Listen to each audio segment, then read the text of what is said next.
The Legend of Sunset Shimmer, Ocarina of Time. By Ganondorf 8. May 31, 2015. Bonus Chapter 2, Aftermath of the Future. Despite the unusual circumstances that happened during the sleepover where we all sent into a video game world, it turned out to be a great success, but I decided to stay at Pinkie Pie's place to continue reading the book Rainbow Dash allowed me to borrow. Granted, I could have just returned to the school library where I've been sleeping every night, but Pinkie's place was much more comfortable, and I was still recovering from an injury which I have no clue as to how it could have happened. Yes, I've pretty much adopted Twilight's mannerisms, and it suits me considering we've become close friends. The Hyrule Historia contained different chapters that reveal what happened throughout Hyrule's history from when the great goddesses first created it, to an event where the Triforce of Courage was found after it had gone missing for a few centuries. While I could read any of these stories, the ones that appeal to me relate to my experiences when I was traveling around there when Ganondorf sent us into his world.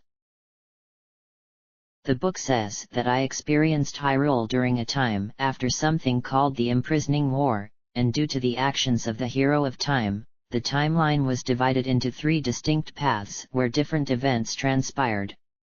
Because I portrayed that same hero during my adventure, does that mean I was responsible for creating 3 realities without even knowing it?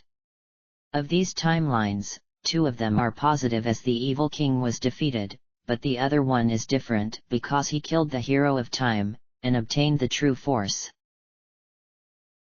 While he was banished to the Sacred Realm in this timeline, it brought about disaster to Hyrule as without the Triforce, it fell into ruin and would remain in this downward spiral for centuries. I've already read about what happened when the Hero of Time returned to his childhood, which was followed with the story of the happy mask salesman who Sonata Dusk portrayed, and how Majora's Mask became intertwined in the hero's life after she went through quite an ordeal to claim it. So, I want to read about the other timeline which takes place in the future where the evil king was banished while only having the Triforce of Power. I'm curious about what everyone experienced when peace returned after 7 years living in darkness, but first I need to remind myself of how it all came to be. 7 years prior, Ganondorf gained access to the Sacred Realm where he claimed the Triforce of Power, and used it to become the King of Evil where he ruled unopposed until the Hero of Time returned where he fulfilled his destiny. The different regions and those who lived in them each experienced something different when Ganondorf assumed control. Hyrule Castle Town was completely destroyed when he conquered Hyrule, yet while many were able to flee, there were others who weren't as fortunate. The town became a wasteland where undead monsters roamed the market, and the only person who lived there was a man obsessed with ghosts, for it was a hobby of his. Hyrule Castle was replaced with Ganon's Castle, an evil fortress presiding over a barren wasteland where the stench of darkness and decay knew no bounds, but how did the rest of the land fare? The Kokiri Forest became plagued with monsters due to the death of the Great Deku Tree, who protected the forest as the guardian spirit for many generations. Death Mountain became active again after being dormant for so long, and the Gorons were to be fed to an ancient dragon which used to eat them until it was destroyed by a legendary hero among their people. Ganondorf punished them in this fashion as a warning that this would happen to the other tribes should they oppose his rule, and this also affected Kakariko village, yet it would be plagued with its own problems later when the village was set on fire because of a shadow beast that was sealed away there by the leader of the village, Impa, who also served as Princess Zelda's protector. Zora's domain was frozen over, and the Zoras were trapped under the ice while Lake Hylia was drained of water where it became a pale shadow of its former self. Both of these incidents were connected together because water in Hyrule begins at Zora's fountain, and flows all the way down to Lake Hylia. The only place that remained unchanged was the Gerudo's fortress as his people prospered, yet under the surface, they were being manipulated by his surrogate mothers who controlled the desert beyond.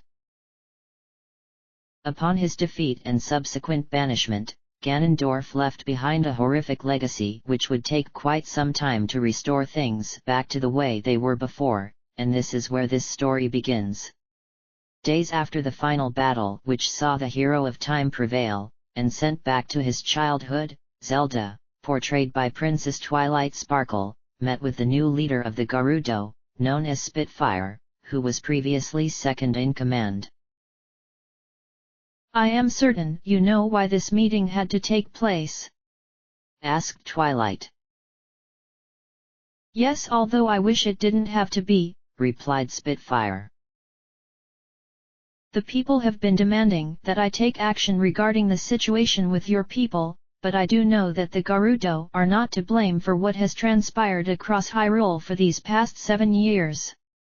Of course, by refusing to not address this, it would have caused riots which must be avoided because we are still recovering from what your former king inflicted upon us," said Twilight.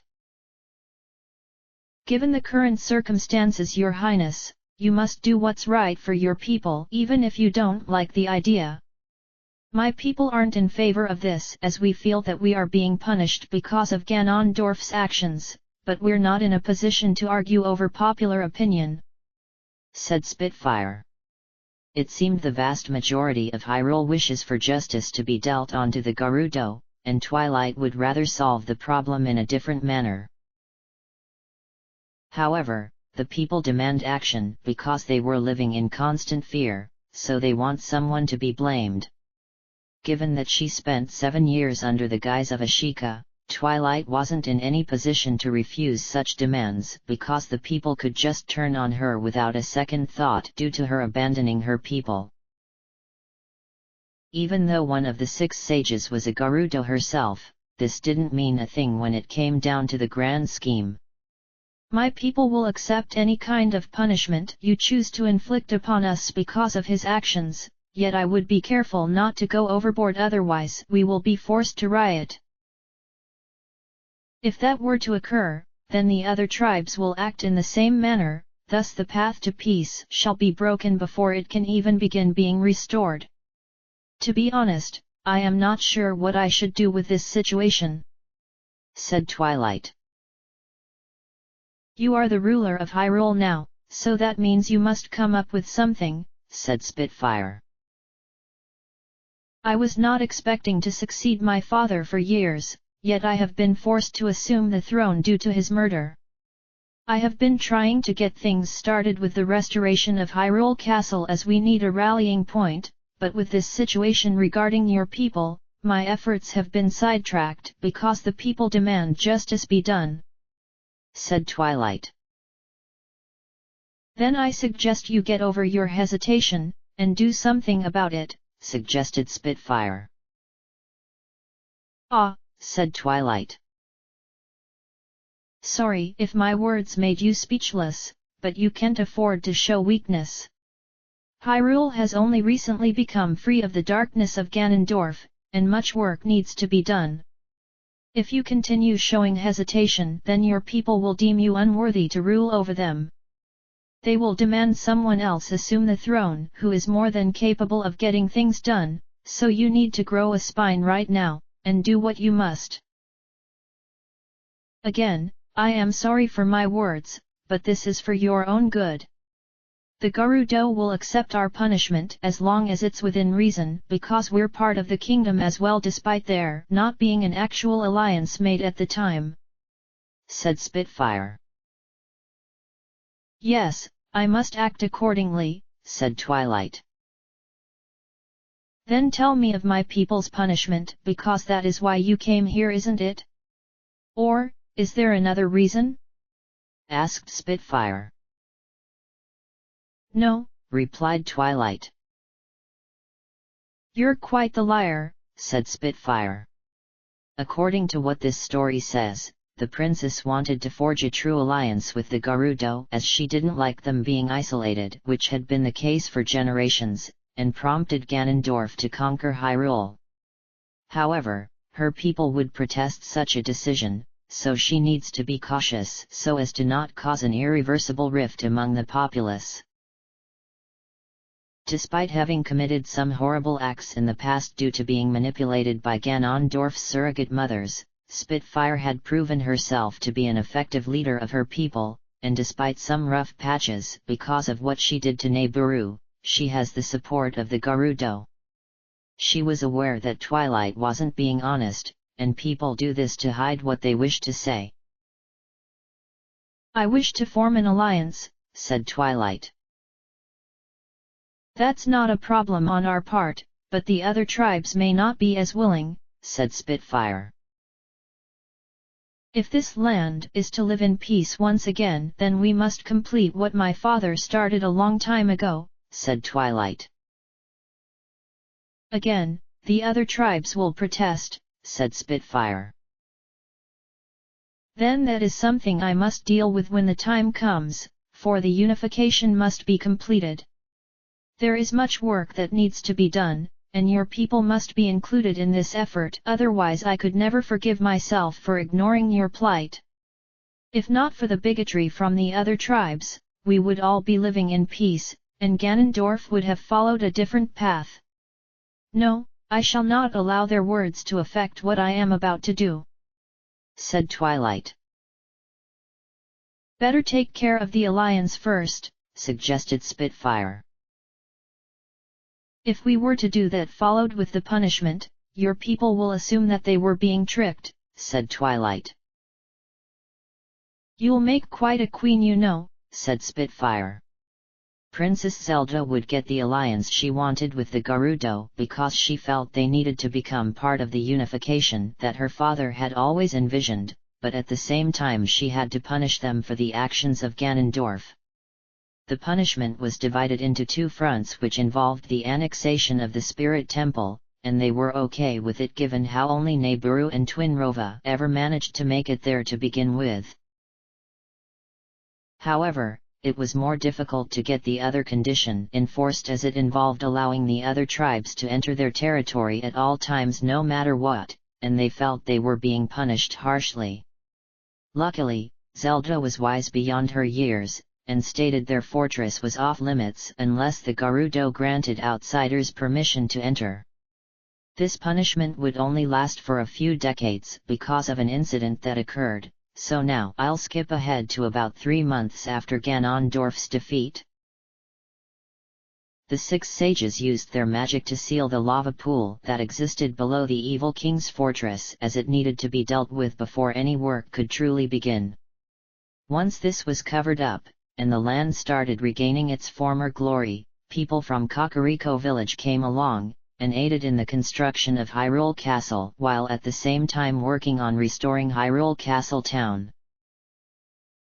The other tribes sent envoys to help with the construction aside from the Kokiri as they still had issues when it came to leaving the sanctity of the forest, but the Gorons, Zoras, and Gerudo provided assistance which Zelda appreciated. All of this happened during the 3 months after her meeting with Spitfire, yet her attendant Impa, who Applejack portrayed, had some dire news to report. "Are you sure of this, Impa?" asked Twilight. "I am afraid my words are the truth, Your Highness. A small faction of people from the Gorons, Zoras, and Hylians have started their own colony in Hyrule Field where they plan on separating from the kingdom," replied Applejack. "Why would they be so insistent on such an action? We are still recovering, yet this group insists on dividing our kingdom in half all because they feel that justice was not delivered onto the Gerudo?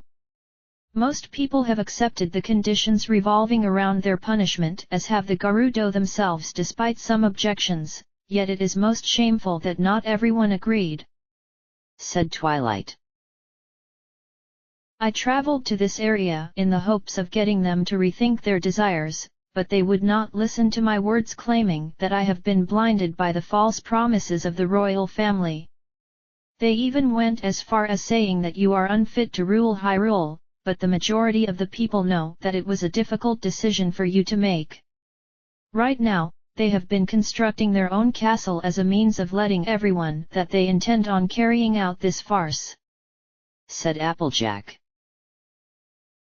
It seems not everyone was willing to accept the Gerudo's punishment that Zelda gave them, for a small faction has decided to rebel against her. People may dislike certain ideas and decisions, but to go and separate from your homeland is just asking for trouble. Luckily, this was still in the early stages, so the chances of bringing this to a peaceful resolution without it spiraling into a civil war were pretty high, but those who were rebelling were young and ignorant. Applejack made sure that Twilight was aware in case she believed older citizens were doing this. "I will admit that seeing the construction of a castle out in Hyrule Field is nothing short of horrific, Your Highness. Yet those who have chosen to act like this are mostly young individuals who have no idea as to what it has been like for the Gerudo for generations. Such is the way of ignorance," sighed Twilight. "They have only just started building themselves a castle, so we have time to resolve this before blood can be shed," said Applejack. "I do not want to send in any kind of army in order to stop this group, for there has been more than enough violence in the kingdom to last us an eternity, but something must be done before the situation gets too far out of hand," said Twilight. "This would be an ideal task for the Sheikah, but I am the only survivor after they were all killed during the imprisoning war, and you disguised yourself as one of my people under my suggestion to avoid Ganondorf's pursuit. The new royal guard would also be a good suggestion, yet their numbers are relatively small, and shining armor can no longer lead them because of the injuries he sustained when your father was killed. While this does go against my better judgment, I believe that you must go to this group in person, Your Highness, and convince them that their actions will serve to bring our kingdom to ruin," said Applejack. Much of the time whenever this kind of situation happens, many monarchs choose to rely on an army to crush a rebellion. Yet Twilight was much more compassionate than that. She knew there was no other choice but to confront this group, and tell them the truth of the matter. "I wish that I did not have to do this, Impa, but I must, otherwise peace will never happen," said Twilight. "Will you be needing my assistance?" asked Applejack.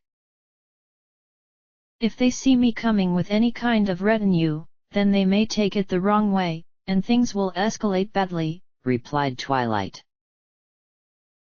"Very well, but I shall insist on having someone escort you, for going by yourself could be dangerous.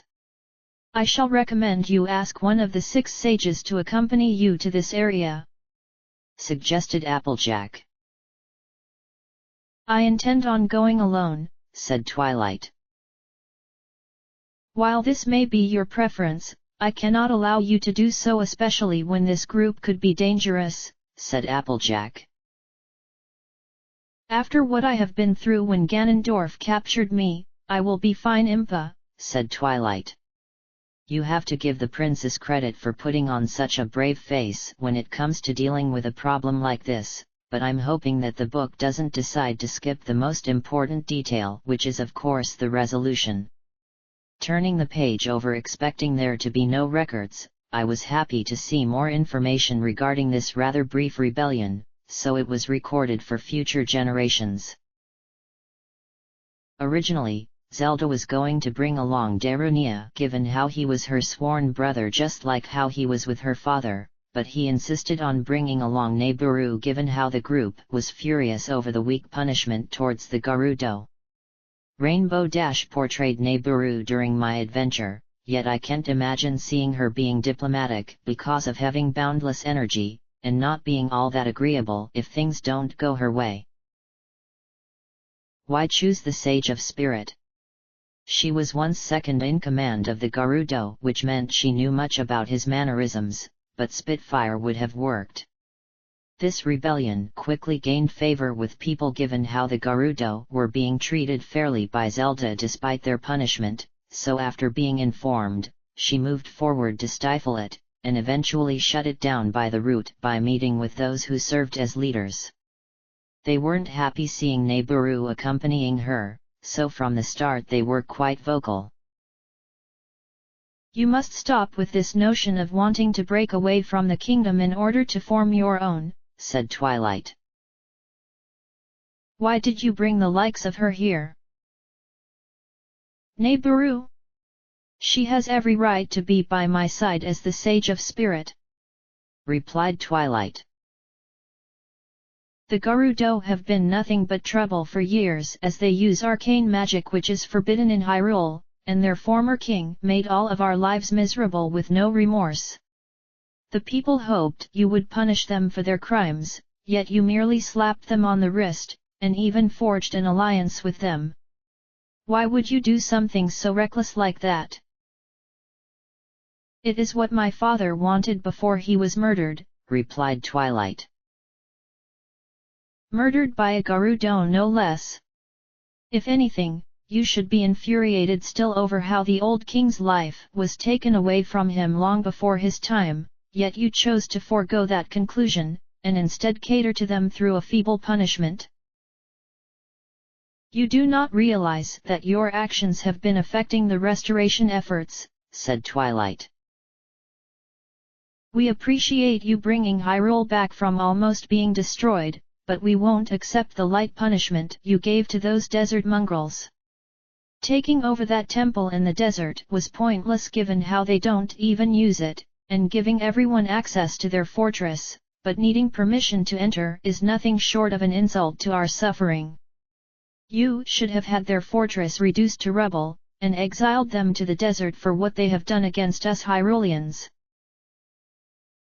You have proven that you care more for those savages than your true people. Rainbow Dash had been keeping silent during this entire tirade, but it got to the point where she could no longer tolerate what was being said. If I were in her shoes right now, I'd do the same thing she is about to do, and that is turn their own words against them. Twilight on the other hand didn't want any blood to be spilled, for she wanted to resolve things without relying on fighting.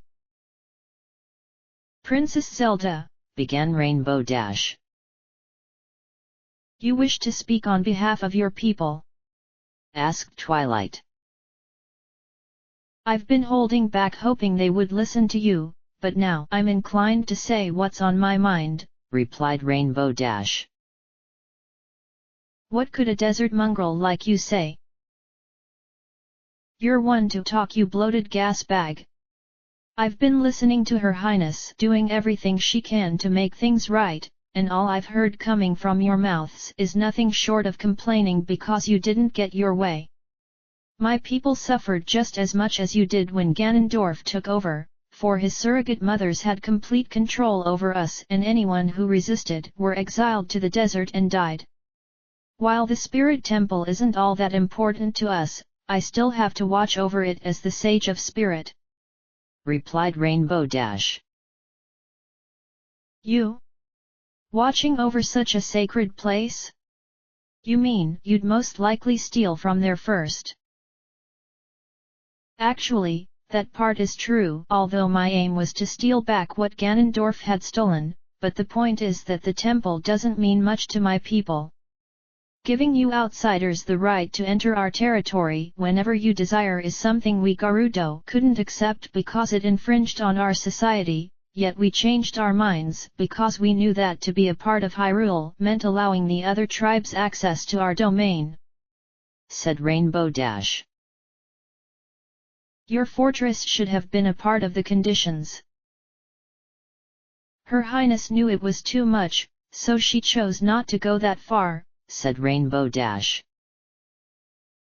Which is why we're forming our own kingdom because of such a reckless decision. According to the book, it says Neburu completely snapped when she heard that particular statement, and would have gladly killed those who sought to rebel against the kingdom, but she knew that wasn't the right way to go about it. Lashing out in such a manner would only make things worse.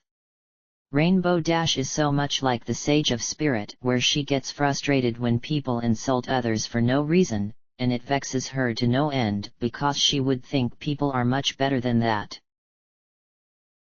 I wouldn't know of how you all suffered during Ganondorf's reign, said Rainbow Dash. And why is that? Because during those 7 years, I was brainwashed by his surrogate mothers, and became a slave in the form of an iron knuckle, a monster created to serve his every command without question.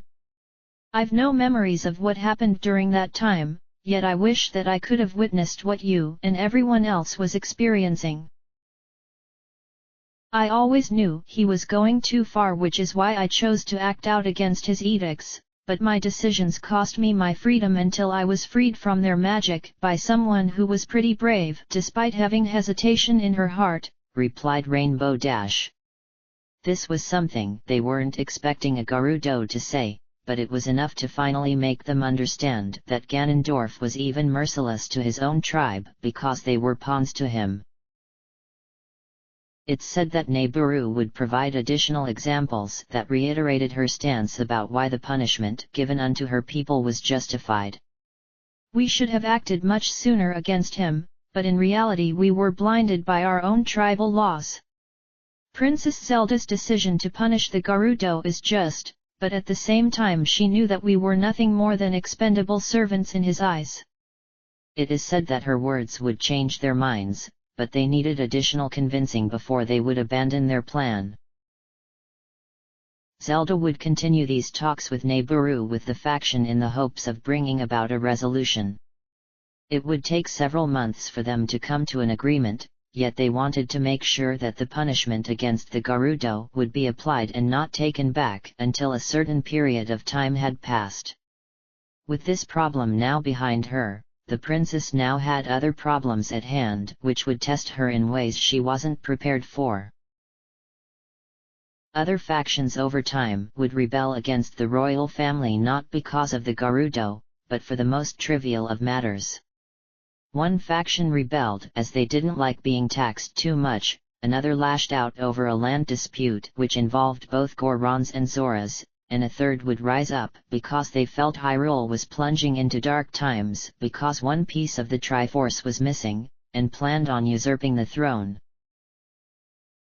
It was this latter faction who perhaps made a valid point, as the Triforce of Power was stuck in the Sacred Realm. A second piece, the Triforce of Courage, was also missing, thus Hyrule only had one piece to rely on during times of darkness. The hero of time who had defeated the evil king returned home in order to live out his childhood, and took his part with him, which exposed Ganondorf's intention, thus preventing disaster from happening. Not only did Zelda have to deal with these factions, she also had to deal with the other areas which were recovering. While Hyrule Castle Town and the castle itself needed to be restored due to Ganondorf decimating them, the regions didn't require as much restoration, varying from location to location as some fared worse than others.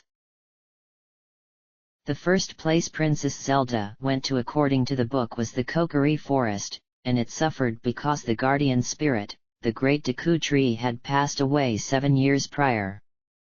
While the Kokiri did acknowledge that an alliance existed between them and the royal family, it was never enforced given how they kept isolated within the safety of the forest, and no dignitaries ever came by for a visit. When Zelda visited, the Kokiri didn't know what to make of her, as non-Kokiri were a rarity for them, but luckily they had an ideal negotiator through Saria, the Sage of Forest, who I could never forget, as Fluttershy assumed her role when I was there. The forest children seem afraid to be near me, said Twilight. You can't really blame them given how we rarely have non-Kokiri enter these woods because of wanting to remain isolated, and not drawn into conflicts which have been happening for years among the other tribes. In fact, the last time someone from another tribe came here was a Hylian mother along with her baby, as she wanted to escape from the bloodshed happening outside. Sadly, she passed away and her child was raised as one of us until she learned the truth about her own identity. You're the first royal who has come to our here ever since the kingdom first became established after all that fighting was finished, yet it's a good thing I'm one of the 6 sages, for I can easily explain the situation without you feeling confused," said Fluttershy. "Things would have been much more complicated without you," said Twilight. "Our guardian, the great Deku Tree, was killed 7 years ago when Ganondorf sapped his strength, and placed the death curse upon him. After his passing, our forest became plagued with monsters, yet no one assisted us until she came along," said Fluttershy. "With the forest known for its curse, people feared coming," said Twilight. "According to legend, if non-Kokiri enter the forest, they would be transformed into monsters, or to be more specific, they become Stalfos, where they are forced to protect the ancient temple that rests at the far end of the Lost Woods. If a forest child were to do the same thing, they would become Skull Kids, and could never return as they were seen as abominations among the Kokiri. The thought of being cursed was too much for people to bear, so they chose to leave the forest to its fate." "That curse has always been a problem," said Fluttershy.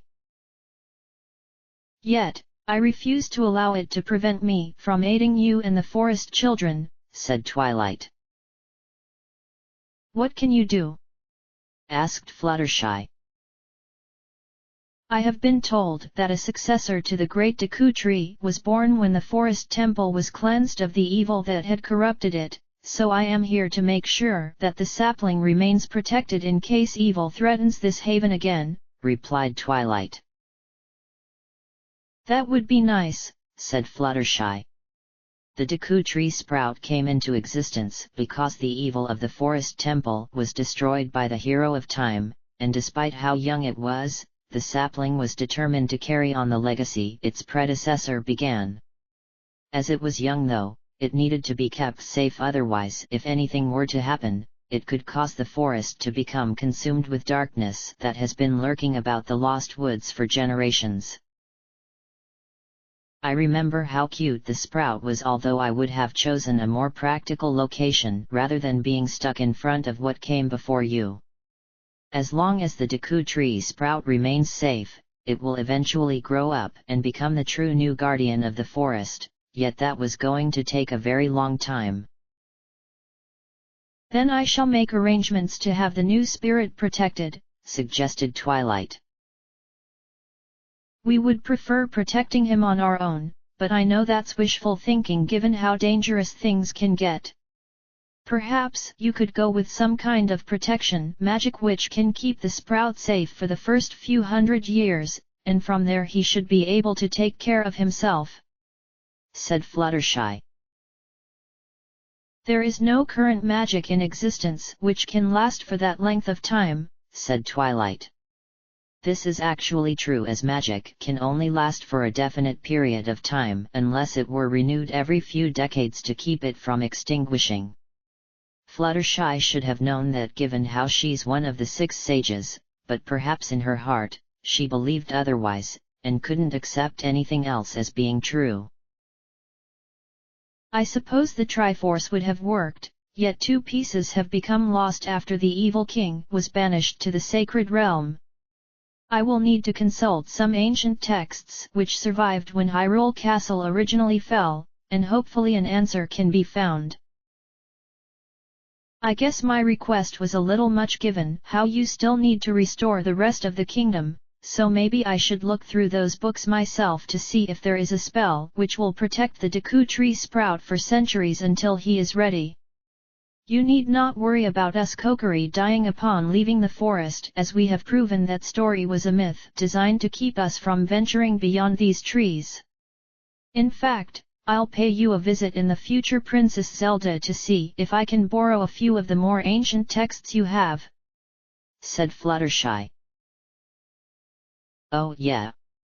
This was something not even I knew about. The Kokiri never left the forest because they were told that doing so would mean they would die, but it was merely a ruse concocted by the great Deku Tree as he wanted to keep them safe. He was certainly right considering what had happened when Ganondorf was in power, yet keeping them locked up like that wasn't what I would call a good idea. Anyway, About a week after visiting the forest, Princess Zelda paid a visit to Goron City, which didn't sustain any damage when Death Mountain erupted after the Fire Temple had been freed from the darkness, yet Darunia, who Pinkie Pie played with so much energy considering she swung around a hammer like it was nothing, was concerned about aftershocks as well as a specific neighbor. While my brothers can easily protect our home in case the mountain erupted again, the people of Kakariko don't have any kind of protection. Now I know that they are located at the base of the mountain, yet lava is very unpredictable," said Pinkie Pie. "You are most fortunate that your people possess ideal strength to keep your city from sustaining damage. Originally, that was my biggest fear, as I believed that we would need to send up supplies, but seeing the condition firsthand, I am relieved things did not get worse than what was first established. I still feel guilty over not protecting the Gorons from Ganondorf's fury because of defying him, yet you handled it in a manner the other tribes did not want to be a part of," said Twilight. "When my people are in danger, I won't hesitate to act on their behalf even if I have to give up my very life. Now don't worry about my well-being, Your Highness, as I've been more than capable of protecting my own hide given how I'm a warrior at heart, yet you had your reasons for hiding from the evil king for so many years. If you didn't have a good enough excuse, I'd be insulted because my sworn brother, the king, chose not to aid us in our time of need, yet he is no longer alive, and that means his title which was given unto him by me has become yours," said Pinkie Pie. In Goron society, they use the term sworn brother to indicate a strong bond of trust has been formed between two individuals that cannot be broken. Both the king and the hero of time were Darunia's brothers, and now it was Zelda's turn to receive the same treatment. "You being here to look over Death Mountain is a sign that you and I will get along just fine. Is it possible to prevent the mountain from erupting in the future?" asked Twilight. "We could seal up potential hazard points, but then that might prevent us from accessing the Fire Temple. The only reason the volcano erupted for the first time in centuries was because of that blasted dragon Ganondorf revived. If not for that, then we wouldn't be having this problem to begin with. Right now, my people have been using vast resources to protect our city in case future eruptions occur, yet there is more material than we need, so perhaps we can go down to Kakariko, and get them properly fortified?" "I know it won't be easy because I doubt they would believe that a problem could happen in the future, but are you willing to take such a risk knowing lives may be lost?" asked Pinkie Pie. "Hyrule has suffered too much as it is," replied Twilight. "Then I can easily ask some of my brothers to go with me to the village, and help fortify key places. The village did have a problem with some kind of phantom shadow a while ago, didn't it? If anything, this fortification can keep them protected from anything that tries to leave that graveyard of theirs," suggested Pinkie Pie. "I had been meaning to visit Kakariko village in the hopes of helping them recover from the fire which almost gutted everything in flames, but perhaps Darunia, you and your people can help protect the village from future fires," suggested Twilight. "Fire means nothing to us Gorons, as we can literally bathe in even the hottest of magma for hours on end, so we can definitely do something like that. Of course, we do need permission from whoever is in charge, for they might not need our assistance, and going there without being needed would cause my brothers to seethe in anger. I suppose a good idea would be for me to go down to the village on my own to assess the situation, and if they have need of our strength, then we can deliver it within a matter of hours," said Pinkie Pie. "Then I am most fortunate that you are willing to help the villagers," smiled Twilight. "In a way, I'm still indebted to them because of my actions years ago when I went on a rampage, all because I wasn't able to feed my people. A lack of hunger can make even the most powerful of warriors lose their sanity," said Pinkie Pie. I remember witnessing that for myself when I first went to Kakariko, and seeing Pinkie swinging around a giant hammer while being in a foul mood is a scary thought. While she is usually fun and full of life, if she were to become miserable, then I fear for people's lives, as she can be rather sadistic even if she doesn't intend for that. According to the book, Darunia was known to have a weakness that revolved around dancing, and I remember when that happened, yet judging from his actual picture instead of Pinkie Pie, I'm amazed he could bust a move. "There is another matter which needs to be discussed," began Twilight. "I suspect it has to do with those of my people who joined the rebellious factions," asked Pinkie Pie. "Yes," replied Twilight. "Those who acted in such a manner have been kicked out of the city, and are no longer welcome here. I know the Gerudo didn't cause problems, as it was a combination of Ganondorf, and our own bigotry which caused him to want to conquer Hyrule. While we Gorons are known to argue from time to time with the other tribes, especially when it comes to our way of life, we don't tolerate the complete and utter isolation of anyone, given how difficult things have been," said Pinkie Pie. "Why do they not realize that we all desire peace?" asked Twilight. "Not everyone has a clear understanding of what happened when the evil king was ruling over us. Those who chose to rebel against your authority are young punks who believe the world belongs to them, and don't have a clue as to how to be real men and women. That, and they view you as being weak and unwilling to deal punishment to the Gerudo, all due to how they've suffered. If anyone has suffered, it's the Gerudo themselves for generations, so for those punks to really understand living in such deplorable conditions, have them spend some time out in the desert. That should straighten them out," replied Pinkie Pie. "That is not a bad idea," said Twilight.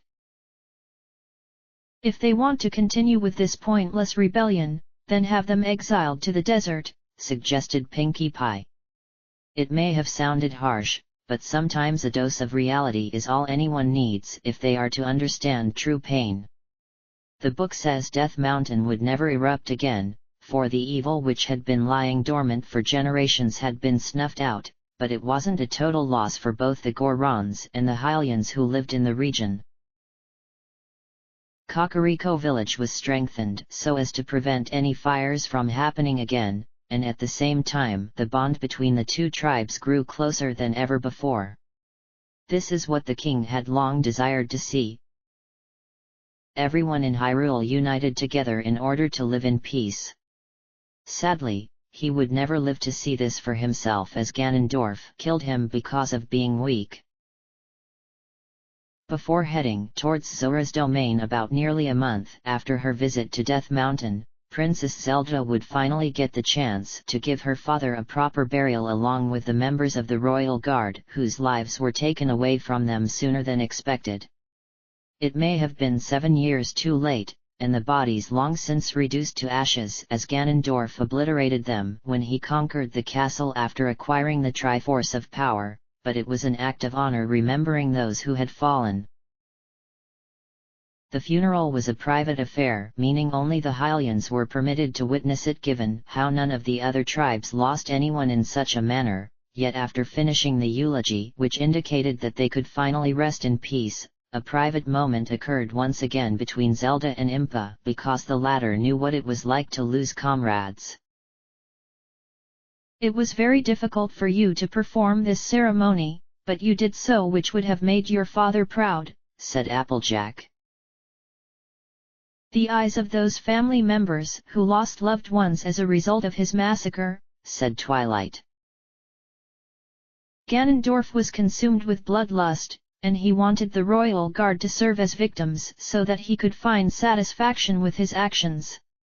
I will not deny that he should have been noticed much sooner than expected, for that would have prevented any loss of life, but things just did not get carried out as intended," said Applejack.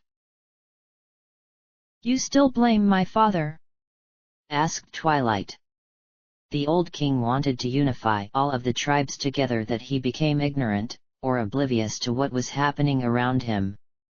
He believed Ganondorf planned on forming an alliance, but in truth he manipulated him until he had the perfect opportunity to strike, and end his life.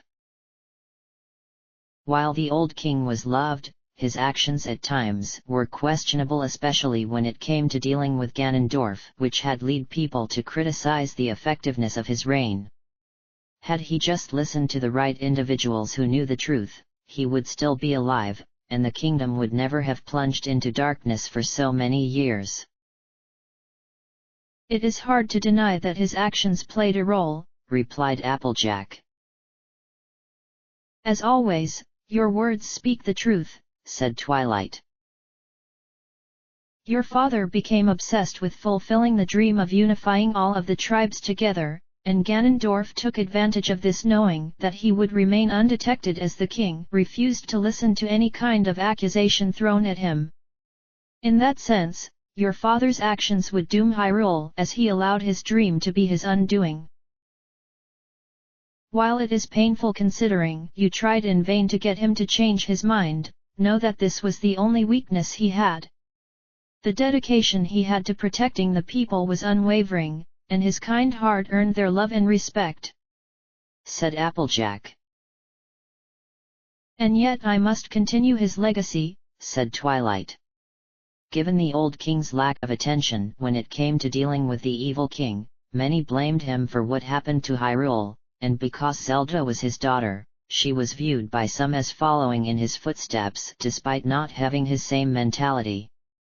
To truly distance herself from him, she needed to instill her own policies, which is why dealing with the Gerudo needed to be done straight away. I am not my father, nor do I plan on following his example, for I must rule this land in my own manner. This wasn't going to be easy given how she was following after Ganondorf's reign, and people may not be willing to accept a new monarch, yet Zelda knew it would be a hard journey for everyone. Your father was deceived by the king of the Gerudo, which cannot be denied, but you must admit, your highness, that he should have accepted the truth, and not try to deny it having ever existed. Had he been more willing to deal with the situation, he would still be alive. I know my words are harsh, and for that I apologize, but you must take his experience to heart by ensuring that you do not succumb to the same fate, said Applejack. At least the families who lost loved ones have forgiven my father's actions, said Twilight. They were dedicated to serving him no matter what decisions he made, for that is their sworn duty as Knights of Hyrule. The families are aware that they died trying to protect him, even though it was sadly in vain, as their power was no match against the evil king, yet they continue to honor their legacy by choosing to carry on. Perhaps the one individual who did not show up was Shining Armor himself, said Applejack. I was told by Twilight that in Equestria, Shining Armor was her brother who had become a prince by marrying Princess Cadance, and together they rule over the Crystal Empire, but in Hyrule he served as captain of the Hylian Royal Guard, which was ironic as he did that as the captain of the Canterlot Guard before marriage back in Equestria.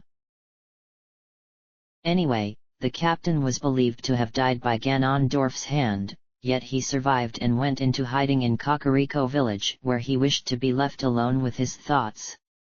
He blamed himself for the deaths of his men, and for 7 years he would maintain his ideology even though he wasn't at fault.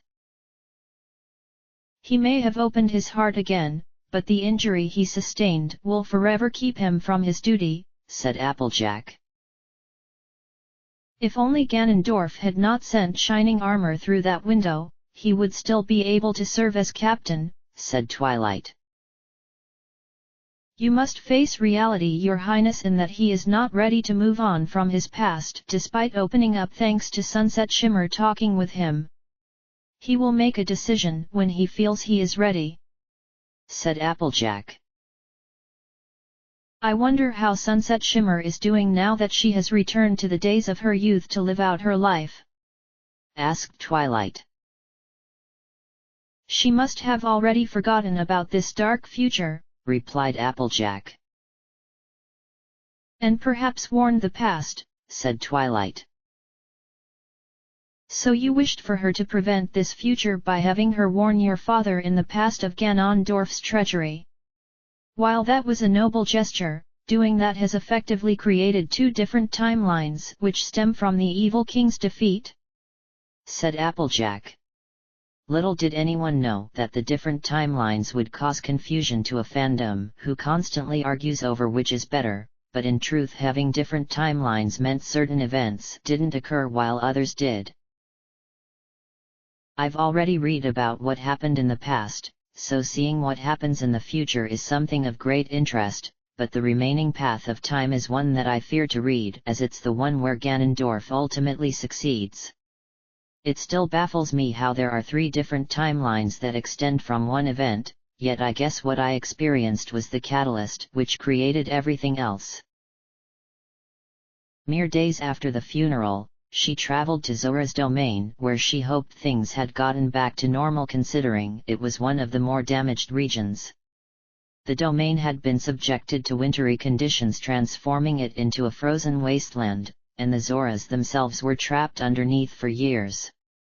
Even though there was still some remnants of ice, the home of the Zoras had returned to normal although much still needed to be done. Lake Hylia, which is where water from Zora's fountain ends up reaching, was also connected to the plight of the domain, for the water of the lake had drained away by the curse of the water temple, and it became a giant puddle. When Zelda approached Princess Ruto, who was portrayed by Rarity, which made so much sense given how both she and the Zora princess were quite alike, the former learned of something which she wasn't expecting. The Zoras have left? Asked Twilight.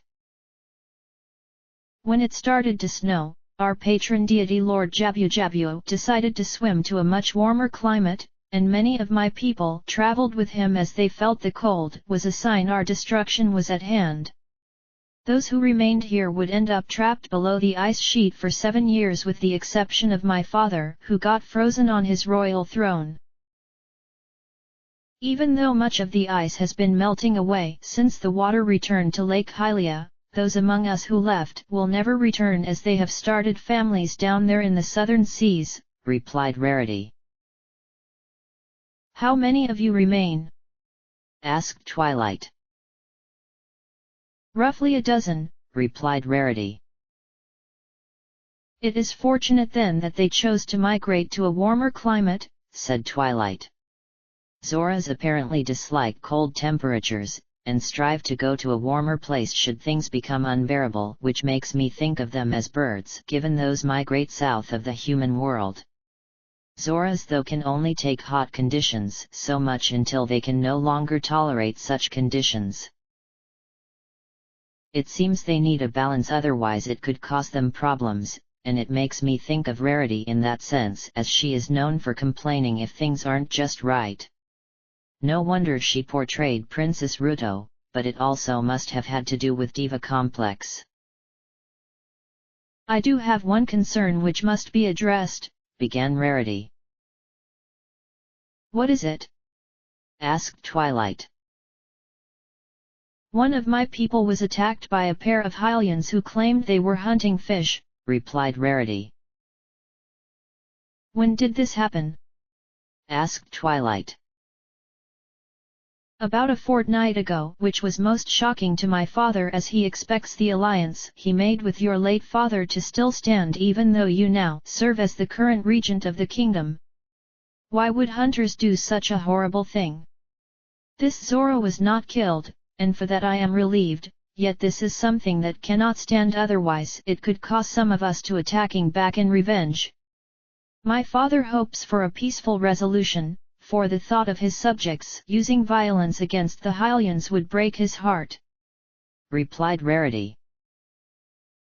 Does this Zora know what they look like? If so, then I will be able to deal with them accordingly, said Twilight. I am afraid that is unacceptable, began Rarity. What do you mean? asked Twilight. This situation happened in our territory, therefore these 2 hunters must be brought before my father, and punished by him. While you may be the ruler of Hyrule, we still have our rights to administer justice without your approval. I believe this was part of the agreement our respective fathers agreed to when they formed an alliance, and it is the same with regards to the Gorons. I am not sure as to whether or not it applies to the Kokiri, but I definitely know the Gerudo do not have anything like this," replied Rarity. You've got to love how politics can dictate how peoples behave, and in this case it was especially interesting for all of the tribes demanded their tribal rights be respected by the royal family.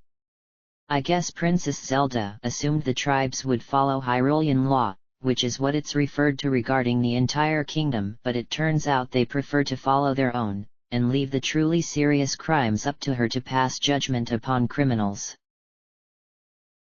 If this is true, then wouldn't Ganondorf in the past have been punished by Gerudo law rather than Hyrulean law, as he was stripped of his authority as king of the Gerudo? Then again, treason is a serious issue, so being sentenced by the king would overrule any kind of authority his own people have. I am aware that you have the right to try them before King Zora, but must it be done this way?" asked Twilight. If the hunters had killed my countrymen, then you would have the right to punish them as it would have been a serious crime, but because he was merely injured, my father has authority to administer justice instead. I know that this is not what you want, Zelda, yet for the sake of the alliance between our tribes, it must be this way, otherwise it could cause tensions. Remember what happened between your people and the Gerudo, resulting in Ganondorf's rise to power? Granted, all tribes are guilty of contributing to the problem," replied Rarity. History states here that it was always an argument between the Hylians and the Gerudo given how the former ruled over all as decreed in the king's unification, but I'm guessing Zelda didn't want the other tribes to be dragged down, as it were, to perhaps maintain some kind of status quo. Very well. I shall have them escorted to Zora's River, where your people can take them from there," suggested Twilight. "That is still not acceptable," said Rarity. "Why not?" asked Twilight. "There is no way of knowing if the soldiers who will escort the guilty party will show sympathy, and free them before my people take over, or perhaps give them weapons with which to use to perhaps kill any of my people. I know such thinking sounds rather barbaric of me, but these are the kinds of risks we must avoid," replied Rarity. "Yes, I understand your concern, and so I shall provide a slight alternative to my proposal. The 2 hunters will still be escorted to the river as I originally suggested, but now I shall have my attendant Impa accompany them to ensure nothing goes wrong. Surely you can accept this, given you are both fellow sages," suggested Twilight. "That is something my father can accept without question, for he has dealt with her on many occasions in the past. I am sorry for having to be so abrupt like this, Zelda, but the integrity of the Zoras must be maintained. I am sure the Gorons and Gerudo feel this way as well, although the latter are deemed questionable given what their king committed, yet the Kokiri remain an enigma." "Yes, I am aware some of my people joined in those rebellious groups, and they shall be dealt with by my father, yet I believe he will allow you to take over given how their acts violate kingdom laws," said Rarity. I've got to give Princess Zelda a lot of credit here for having so many problems to deal with, all while doing everything she can to restore Hyrule. If I were in her position, I'd have cracked within the first day or two, as I'm not the sort of person who can be an effective leader, and it makes me think of how Twilight has to deal with similar problems back in Equestria as she is a princess. It takes a strong will to maintain one's sanity despite being bombarded with all these problems that continue showing up from the shadows, yet some issues happen which you have no control over, and this is evident when it comes to the Gerudo. I originally believed their problem in the past was restricted to just there, but it seems it exists in the future as well. Unlike the other tribes, the Gerudo lack the means of producing more offspring to counterbalance having small numbers, and if this kept on going for a few more generations, they would be wiped out. While they were accepting of the punishments handed down to them, the Gerudo struggled to rebuild their lives even though their territory sustained the least damage. No, it was emotional damage they were suffering from rather than physical, and the problem was getting worse with every passing moment. According to one of the gossip stones which I can somehow remember, it said that the Gerudo sometimes went to Hyrule Castle Town to look for boyfriends, and I don't need an explanation regarding why. It says here that the Hylian men got fed up with them doing this, that they requested the king barred them from coming for that exact purpose, but I guess it was all an act of desperation on their part. By the time Princess Zelda visited the Gerudo's fortress, she witnessed firsthand what was happening because of their dwindling numbers. Spitfire wasn't around at this point, for she was trying to find means of allowing her people to survive, but it wasn't easy given there was still some animosity existing from the other tribes, but Neburu was one of the fortunate ones as she had found herself an ideal companion who was treating her well and vice versa. "How many of your people remain?" asked Twilight. "Unlike the Zoras who have small numbers because half of them left before their domain froze over, the Gerudo have been dwindling in numbers after Ganondorf was banished to the Sacred Realm. In fact, our numbers equal less than 20 now," replied Rainbow Dash. "Such a severe decline, and during a time where Hyrule is under restoration," said Twilight. "I'm not surprised that this is happening, for we've always struggled when it came to our population. The desert is a harsh mistress where the hot conditions during the day are unbearable to most, and the cold conditions of the night can kill those who are too weak to continue on. Combined with the lack of any grass, crops, irrigation, and just about anything else along those lines, living out here is like asking to perish every single day," said Rainbow Dash. "If only my father had known sooner, then we could have prevented any loss of life," said Twilight. "You can thank our stubbornness," said Rainbow Dash.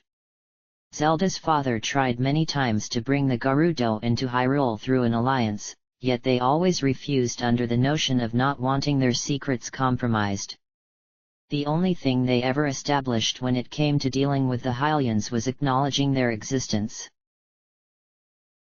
"Still, we can't change what happened in the past, so all we can do is look towards the future. The other tribes are probably laughing away right now because they've been wanting us gone for generations. I know you don't want to hear such things, but you can't pretend that what happened long ago didn't occur. Which is why I want to ensure that you all survive," said Twilight. "That's a nice gesture and all, but it's something the Gerudo just can't accept, Your Highness. While we've accepted the punishments, and agreed to form an alliance thus completing your father's unification plan, we just can't accept aid from any other tribe no matter how kind of a gesture it is. If we do something like that, we'd be betraying ourselves, for we've always resolved issues on our own, or allowed them to take their toll on us," said Rainbow Dash. "I guess there is no choice but to allow you to continue going, but should the situation reach a point where it means your very existence is at stake, then I will have no alternative. The Gerudo are just as important to Hyrule's survival as everyone else, and losing you would be devastating," said Twilight. Such bold words I've had the pleasure of reading, but sadly what she said was in vain given how many across the kingdom have already declared the Gerudo should be destroyed out of fear that one day a second Ganondorf could come along. It was essentially a no-win situation, which is something Zelda wished wasn't the case, but the fact remains that the Gerudo were slowly succumbing.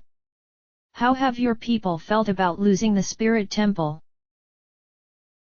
We never paid much attention to it, and Ganondorf was using it to store treasures he had stolen over the years. Even though I originally used it as a hideout as a means of going somewhere and think about things, his surrogate mothers eventually kicked me out, and took control shortly afterwards. It doesn't bother me as I was never really attached, but that doesn't hold weight now given how I'm the Sage of Spirit. One day, we'll reclaim the temple, but for now it can remain under your jurisdiction until further notice," replied Rainbow Dash. "And the other condition?" asked Twilight.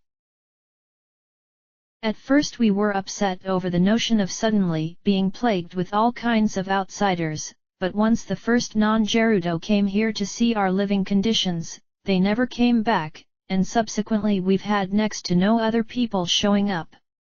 I guess they just can't handle being in a desert given the natural climate that exists in the rest of the kingdom, yet it does give us much needed privacy. Of course, you should still maintain the punishment as it will make them happy," replied Rainbow Dash. "I really wish to help you," said Twilight. "While the sentiment is very convincing, Your Highness, we just can't accept your goodwill. Ganondorf may have been a monster, but he made sure we followed our tribal laws right down to the last detail. That was perhaps the only thing about him which I liked, although I wish that he'd chosen a different path in life instead of the one which resulted in his current position. If he had been a better man, I would have reciprocated the love he had for me," said Rainbow Dash. "What? I always thought Neighboru made that up, yet it turns out she really had romantic feelings for Ganondorf.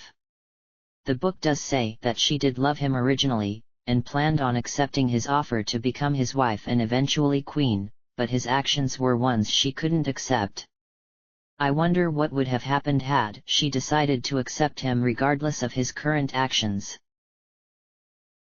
Would that have meant banishing her to the sacred realm? It scares me to even think about it. But, I found a man who has made me very happy, so at least I was lucky compared to the other women around here." "The lack of men is very eerie," said Twilight. "To be honest, we see them as being utterly useless, but there are exceptions to the rule," said Rainbow Dash. "Maybe that attitude needs to be changed," suggested Twilight. "I suppose it could, but then remember that we Gerudo consist of only women, and this is especially true given how we won't be having another king for another several decades or so, but this has been our way of thinking since the start," said Rainbow Dash. "Is that why your people tolerated Ganondorf for as long as you did?" asked Twilight.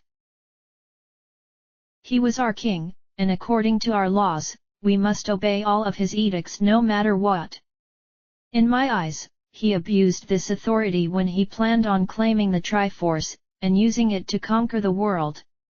Spitfire has proven herself to be a very capable leader even though she was once one of his closest followers, yet this was due to being brainwashed by those witches just like I was. I have faith in her abilities because she deserved the chance to be second in command, and now the actual leader," replied Rainbow Dash. "It says here that one man is born into the tribe every 100 years, and that lone male must become king. I actually thought that was pretty much impossible given how societies can have males and females, yet I guess this isn't always the case. It's also a shame how the words of Neighboru ended up being false because the dwindling numbers continued to worsen as the years went by. Spitfire did everything she could to prevent the problem from getting worse, but sadly her efforts failed, and within a few generations they were on the verge of being wiped out entirely. There was one course of action which could be taken, and that was to have the remaining Gerudo assimilate into Hylian society. Which is exactly what happened in the past timeline. No matter what, the Gerudo are doomed, which is just so sad as they don't deserve it. From what I could gather from this chapter on the future, things were difficult all over the place given how Hyrule had been plunged into darkness for so long, yet in time they would persevere and overcome such disaster. It took a number of years before peace had truly returned, and by that time the kingdom had become prosperous again. There were no problems to be found anywhere as Princess Zelda led her people to an age of prosperity, yet there was one thing which often gave her nightmares. At first she didn't allow it to become a problem for she was fixated on ruling, but over time the same haunting visage continued to torment her, and no one could do anything about it as it was happening strictly in her mind. He would not allow her to rest as the threat he made before being banished would linger on forever. "Why do you continue tormenting me in my sleep?" asked Twilight. "You may think that Hyrule can become peaceful once again, but you are merely deluding yourself to the obvious truth. This land shall never know peace so long as I hold the Triforce of Power in my hand. While you and those accursed sages have banished me, know that it's merely a temporary solution," replied Tyrek. "And what makes you believe this?" asked Twilight. "I guess you've proven how poorly educated you really are, Zelda, if you of all people aren't aware of the Sage's seal, and how it really functions. While the seal will keep me locked up, it can only last for so long. The seal shall grow weaker as time passes, and when it has weakened just enough, I shall escape and return to my domain where I shall wreak havoc upon your descendants. They shall suffer my fury, and you'll be the one they curse for eternity. I can never be forgotten no matter how hard you try," replied Tyrek. "By revealing this information to me, I can easily prevent it from happening," said Twilight. "The wheels of fate have already begun to turn, Zelda, and nothing you can do can prevent the inevitable. You need not have to worry, for I shall not be returning for many centuries, and even if you have a plan in place, it doesn't change anything. I have foreseen what shall happen, yet to further cause you misery, my dear princess, I'll keep this information to myself, thus leaving you to guess," said Tyrek. "Someone will stop you," said Twilight. "Do you intend to mean the sage who chose to remain here in this realm? If so, then you have false hopes for someone like him, for he shall soon die by my hands should he no longer amuses me. Remember, Zelda, that all these future events will be on your hands. The future of Hyrule shall be written in blood," said Tyrek. Just reading that last bit has me worried, because Ganondorf said something similar regarding me, and the fate which will soon become a reality where I'll be going to another world on the verge of destruction. No, I need to remain calm about this. I can't allow my emotions to get the better of me, even though it won't result in a transformation. Well, this chapter is now officially over, but I wonder what the next one will be about. I'll just turn the page over like so. Oh no! The next chapter is about the fate of the evil king across all three timelines. I'd rather not know, yet I'm compelled into continuing on. To be continued. Bonus Chapter 3, Fate of the Dark Lord.